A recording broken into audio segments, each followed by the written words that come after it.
Hello, I'm Susan Regan, and my guest today is Holly Sullivan. She is the president of the Connecticut Citizens Defense League. Holly, thank you for being with us today on Connecticut Valley Views, and I think the best way to open our interview is for you to share your vision for CCDL based on its mission statement. I'll let you take it from there.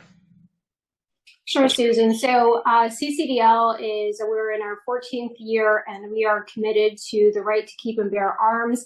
We're a nonprofit grassroots organization, and we advocate not just only for the Second Amendment for the United States Constitution, but also for the Connecticut Constitution. And we protect and preserve those rights for all individuals. Now, you also say that you welcome anyone who believes that the defense of our constitutional right is critical, and that they're devoted to advocating rights affirmed by the constitutions of the United States, and in particular the rights of self-defense, to keep and bear arms, to actualize that defense, are fundamental and undeniable. So a little history, I guess, on CCDL. You told us it started in 2014, did you say? Yeah, we're in our 14th year. Okay, all right. And how many presidents, you're currently president, how many presidents have we had during that time? Just two. I'm the second. Okay. And obviously your mission statement, I guess if you would say a mission statement for CCDL, is actually to defend anyone who follows the process, which is I don't want to say complicated, but it certainly is in the state of Connecticut. There are a lot of steps to go through. You have to take a course in firearms and so forth. Just give us a process for anyone out there who currently does not own a gun, but who is interested in doing that. Let's say they want to go and purchase a gun in a store. Take us through that process. Yeah, absolutely. So the first step that somebody would have to do is they're going to take their basic safety class. There's a couple different curriculum providers out there. Most people take the NRA basic safety class. However, you could take something sponsored by another group such as USCCA, whatever has been recognized and approved by the state of Connecticut. So there's obviously a fee for that. It can range anywhere from $100 to $200 in that area. So it's a lengthy class. It's a full day. So, for a lot of folks, they have to take the day off of work or find childcare, whatever it is. At that point in time, you're going to go to your local municipality and get a copy of your permit application. And you also have to schedule through the state of Connecticut, not through the municipality, an appointment to get your fingerprints taken. And then the state of Connecticut issues you an authorization number to go to your local police department to even get fingerprinted. So there could be a wait time there. Once you get fingerprinted, you submit your application along with the prints and the copy of your safety class certification to your municipality. Your municipality at that point in time has up to 8 weeks to do the first level set of checks and to either deny or approve that application. So that's 2 months from the time that you turn all of that in.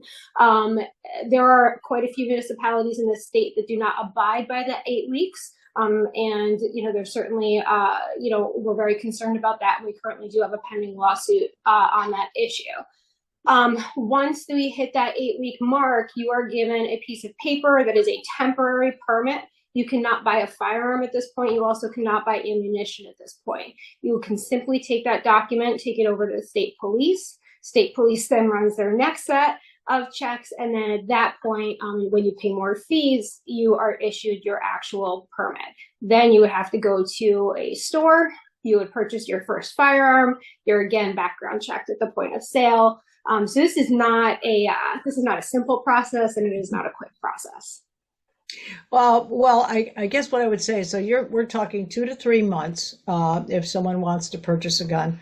And the background check, now I think that, and I believe that Connecticut has some of the strictest gun laws of any other state. Is that correct?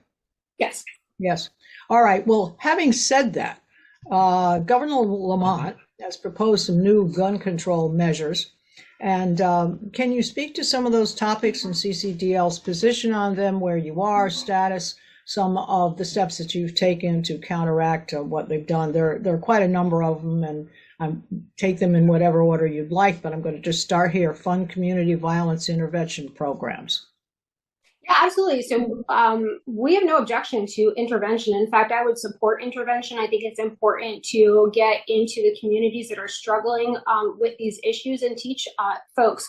One of the things that CCDL has long worked for quite a few years, in 2019, there was a safe storage bill that was passed, and we fought really hard that in that safe storage bill, there would be curriculum for Connecticut public schools to teach firearm safety. This is not teaching people to shoot. It's not teaching kids to field firearms. It's simply stop, don't touch, get away, tell a grown up.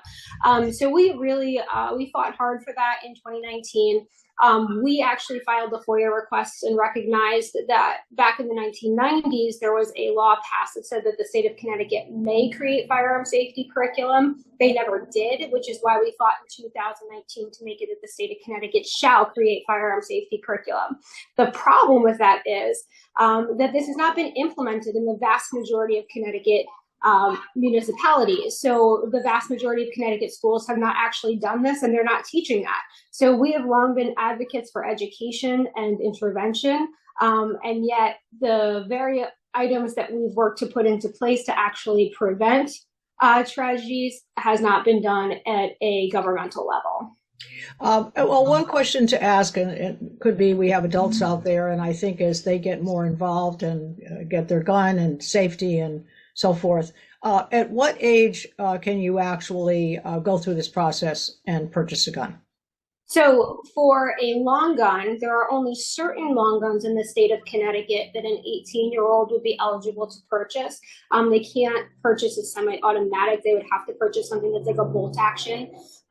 So there are certain firearms or certain rifles that are available to 18-year-olds. However, 21 would be the standard for handguns and other rifles. Okay. All right. Now, there's a lot of discussion that's been going on about the AR-15s. If you could give us a brief description, because there's a lot of confusion as to what gun is actually an AR-15. Can one actually still purchase one? If you could explain that a bit. Yeah, absolutely. So there's a lot of misconception out there that AR means assault rifle. That's not what the term AR means. It means that it's based on a platform called the company called Armalite. They've been around for many decades. And it's really just a modular platform on which a rifle is assembled. They do tend to look similar, tend to be the guns that people call like the black scary guns. But really the term AR just means Armalite, which is the company that made these quite a few decades ago, long before I was born. These are what I think is probably the biggest misunderstanding is people think that these are machine guns. And often the terms weapons of war is used. There is not a single military or modern military on this planet that uses AR-15s in warfare. And there's a reason for that is that they're not effective. These are semi-automatic firearms. They are not automatic firearms, the ones that you can purchase. In the state of Connecticut, we are very limited since the passage of Public Act 13-3 as to which ones we can actually buy. But the most important thing that I think your viewers would want to know is that when the trigger is pulled, only one round is ejected. There is no spray of bullets. That is complete misunderstanding, misrepresentation. They are not automatics. Machine guns are highly regulated at a federal level. If an individual in any state wants to buy a quote machine gun, it is not only expensive, but you go through an entire ATF process to do so. They're very rare, and that is not overwhelmingly what we're talking about in this conversation. All right, when we talk about demographics, we don't need to talk about age particularly, but obviously some people have guns for hunting. Some people, I guess, like to go to the range and keep up with their accuracy, keep their guns, because there is a certain amount of responsibility to keeping your gun in good shape. You've got to oil it, maintain it, and so forth. But would you say that as of the past few years, or your experience or your members' experience, are guns being purchased more for defense versus hunting? I don't know if you have any demographics on that versus whatever other reason you might want to own a gun. Yeah, and I think that people purchase firearms for a lot of different reasons. Speaking as a woman, women are the fastest growing demographic of gun owners across the country, and Connecticut is no exception to that. What is unique is a lot of people think, ironically, of the AR-15 that is not used in hunting, and that's completely incorrect. In fact, for women, the AR-15 platform is actually the most commonly purchased firearm for hunting and also for defense, and there's a reason why.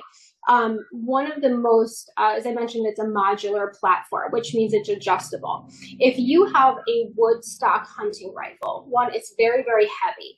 And for women in particular, it can be very hard to hold that wood, heavy, long object for any length of time. When you are hunting with an AR platform firearm, the first thing is that the stock is adjustable to the length of your arm. So if a woman wants to shoot a rifle, it obviously makes a lot more sense for it to be slightly shorter if her arm is shorter, and that also makes it safer. You should be properly fitted to your firearm, and that's a problem here in Connecticut because there are a lot of modern AR platforms that women cannot purchase if they're just coming into the sport because they can no longer buy them since Public Act 13-3. So, I think that there, in many instances, people will assume that this gun is meant for this, and this gun is meant for this, and this gun is meant for this. And that's not necessarily true. An AR is a very versatile firearm. Definitely the most common purchased firearm, rifle for women for hunting. And there are also many, many examples where they're used in self-defense as well, especially in the home. All right. Well, there's another one that Lamont is on the hunt for, and this is restricting open carry. What do you suppose that's about? I mean, as far as I'm concerned, this is just a personal commentary, that it would be better to actually show that you have a gun than to hide it. But I don't know, what do you think his purpose is, and where's your stance on that? Yeah, it's funny that you mentioned that. So Connecticut is a little, I can't quite wrap my head around the logic. I have some theories, but what's interesting, and I think people might think about this a little bit, there are states where you only have to have a permit to conceal. If you open carry, the police know you have it, other individuals know you have it. You don't even have to have a permit if you open carry. The conceal part is the part where they then would say, okay, we need you background checked and fingerprinted. And here in Connecticut, they're actually kind of encouraging the opposite. It's like, put it away. But the most important thing that I think we need to focus on here is, do we have a problem here in the state of Connecticut that there's an issue here? And I would challenge your viewers to say, when's the last time you even saw someone open carrying in this state? It is tremendously rare. I do know quite a few folks who have a handicap where it might be difficult to get inside the waistband quickly or to get in from clothing quickly. They open carry simply from an accessibility standpoint. And realistically, I support their right to do so for whatever their reason is. If that is what is safest for them and they have the most control, then I support their right to do it that way. But I think the big conversation that we need to be having here is, why is the governor allocating time and energy and resources into an issue that is a non-issue in this state? Why is that a priority right now? Because I don't know. I mean, it is so rare that you would walk anywhere in this state and just see somebody open carrying. Does it happen once in a blue moon? It could, but it's not a problem. We do have a lot of problems in this state, and this is not one of them. Yeah. Well, all right. Let's clarify something else too. Let's just say that doesn't go through, and you can have open carry or concealed carry, and you have the proper paperwork to cover that. What about someone? Can they just have a gun in their glove compartment of their car and leave it there? I mean, is that okay? And be driving around with it wherever you go? Is that all right? We already have safe storage in the vehicle laws in our state. So it depends. If you have a locking glove box, you would need to utilize that. So if your glove box is locked, I don't want to speak for every vehicle. You may be compliant with that law, but every vehicle is different. I do recommend that everybody has a small safe in their vehicle, anyway, because things happen. But ultimately, I don't really think that it's something that the government is truly in a place to be involved in, because it's simply a punitive measure. If they're not going to be going around and checking cars, it's only if something goes wrong already that they come in and they slap you with a penalty. But they're not actually doing anything here to be proactive. I encourage people to make the right decision for themselves and their families with how they have to store their firearms. And I would welcome the state to do more education around it. However, the regulation of it I find to be ineffective, because it's simply a penalty and not actually getting ahead of it. Sure. All right. Let's look at another situation, because I know that some people will hesitate in owning a gun or having a gun in the house, because let's put them in a circumstance where you're protecting your home. It's 2 a.m. in the morning.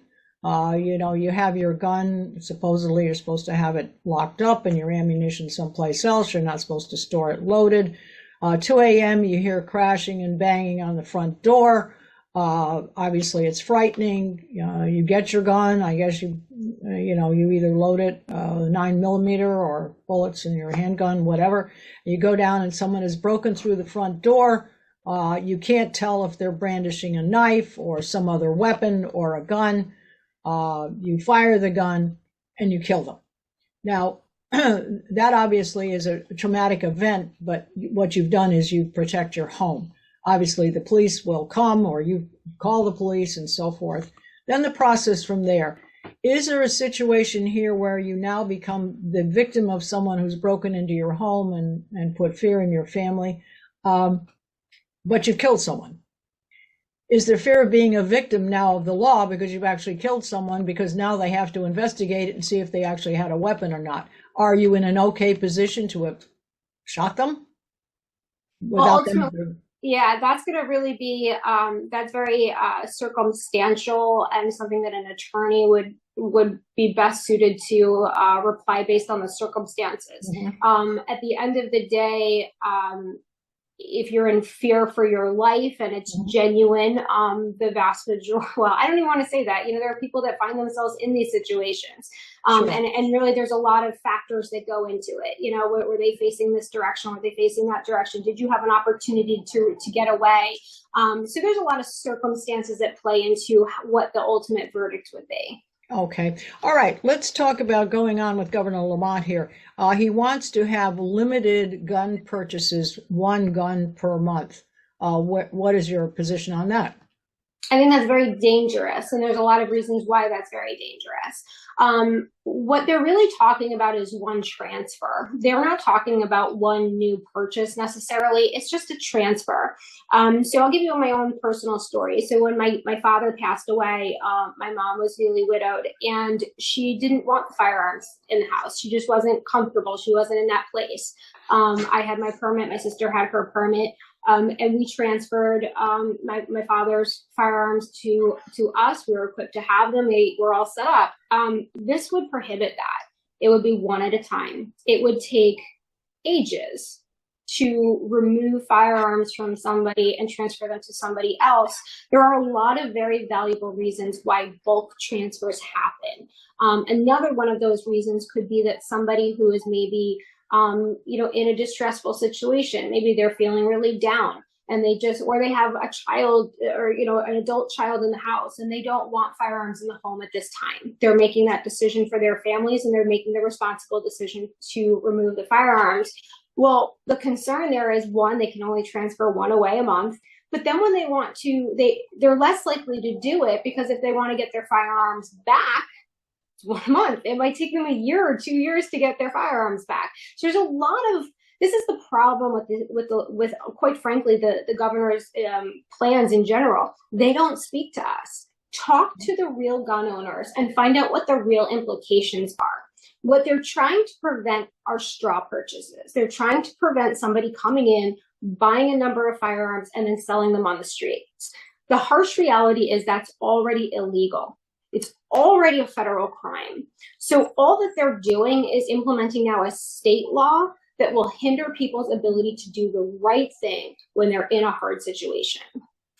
All right, let's talk about inheriting something. Let's just say that you have an uncle or a parent or a grandparent, and they have a gun that they've had for a long time, or perhaps it's even of some value because it's historic in some way. Once you inherit it, once it's been announced that this is part of your inheritance along with money and maybe jewelry and something else, what does one do about that if they do not already have a license to own a gun? Do you have to go through the same process, or what happens in that situation? Yeah, in that situation, I would really recommend connecting with an attorney. Okay. All right. Again, age restrictions, we talked about this, and apparently Governor Lamont would like to have it restricted to age 21. CCDL's position on that, do you feel that the age should be moved to 21 or not, or do you feel that emotionally and actually physically and capably and mentally, I guess, does that seem to be a good thing, or you think it's too restrictive? Absolutely do not support it. One thing that I want to make sure people understand is that in the state of Connecticut already, 18, 19, and 20-year-olds are already highly restricted in what they can purchase. What they are able to purchase are firearms that are primarily used in hunting. So we're talking about bolt-action, manually operated rifles. They cannot purchase handguns of any sort in this state already, or even at a federal level. So we're only talking about really hindering an American tradition of hunting and conservationism that is involved in that. And there is really, I mean, quite frankly, we don't have a situation. Again, the governor's administration is trying to solve a problem that's not a problem. You know, they're not buying semi-automatic firearms in this state right now that are capable of, I mean, we're talking about maybe a 22. They can buy a 22. That's not even something that you can take a deer down with. You know, but what we're really looking to, what his law would do is really prohibit the sport of hunting for 18, 19, and 20-year-olds, because they are already highly restricted in what they can purchase as it is. They cannot purchase the semi-automatic functioning firearms. Okay. All right. Continuing on, education requirements, it said it would expand the training requirements. So I guess expanding further on the process that you alliterated to us earlier in our discussion. I guess he's trying to make it more complicated for people and more difficult for people to own firearms. Yeah. My feeling is that talking about the age group is that if you can safely instruct your children, say at age, let's say 16, and I think every parent needs to know emotionally whether their child's ready to do that, that actually is incurring safety within the home, because they are aware of the dangers and the risks thereof of owning a gun. So I think that, that's an important consideration. But the younger you start, and many times I think it's mothers who are concerned about the gun in the house. And a lot of times, fathers want to instill in their sons, this opportunity to learn about things and start it earlier and be aware. So I agree with you. I think the restriction on the age, purchasing, yes, do they even have the money to do that, and so forth. We do have situations where young people, I guess in schools, where they're saying, should we have police outside the schools? And some students are bringing knives to school. So I think there is an argument on both sides, but I think I would like to see the starting trainings earlier. All right, now there are safe storage requirements. He's also looking at all firearm owners would be required to adhere to safe storage standards. I think you already have that, isn't it? That your gun must be locked up and your ammunition must be separate. I'm not quite sure how he wants to extend that. It depends on who is in your home and who has access to it. So basically what he is saying is that every person, no matter, let's say you have, let's say I could use my own mother, for example, right? She lives in a senior community. She's in her 60s, not terribly quick. Aside from when I would go visit, or her grandchildren would go visit with us, she doesn't have anybody else in her home, for example. What he is saying is at all times your firearm needs to be locked. You can't have quick and ready access to it. There is no, having it on your nightstand or anything like that going forward. So the law right now is if you have children in the home, obviously it has to be locked up. And I would hope that any responsible parent would want to do that. But again, we're talking about a punitive law that is only impactful after the fact. It doesn't do anything to get ahead of it. But what you are really doing is very much slowing down somebody's ability to, at 2 in.the morning, when they hear a noise and somebody's coming up the stairs, you're turning a dial in the dark. You just woke up. What, again, we need to go back to is what is he trying to solve? Do we have a problem here where maybe single individuals living alone, why is the government involved in how they store their firearm in their home if there is not an at-risk person present? Yes. And they have no reason to believe there is. Yes. Well, I think much of the violence and many of the things that are going on in our communities today are really the ghost guns or the people who have the guns illegally. That's where the most violence. The only other situation is domestic violence. And I believe what they're saying here is they would disqualify anyone convicted of family violence crime from holding a state gun permit without the need for suitability hearing. That seems to be a rational stance. Do you agree? No. And the reason why is what disqualifies them. 2 brothers get into a fist fight in their front yard at 19 years old. Are they forever constitutionally denied their right because 2 brothers got into a fist fight at 19? I don't support that. Okay, well, I hope we've covered a number of things and questions out there for our viewers. We very much appreciate the time that you've afforded to us to have this interview and clarify some things for people. I would like you to give the website for CCDL. Go ahead. www.ccdl.us. And I want to thank you very much, Holly, for being with us today, and thank our viewers for watching our program. And be sure to see all of our programs on ctvalleyviews.com. You can write to me there, any questions you have. So again, thank you, Holly, for your time. We very much appreciate it. Thank you, Susan.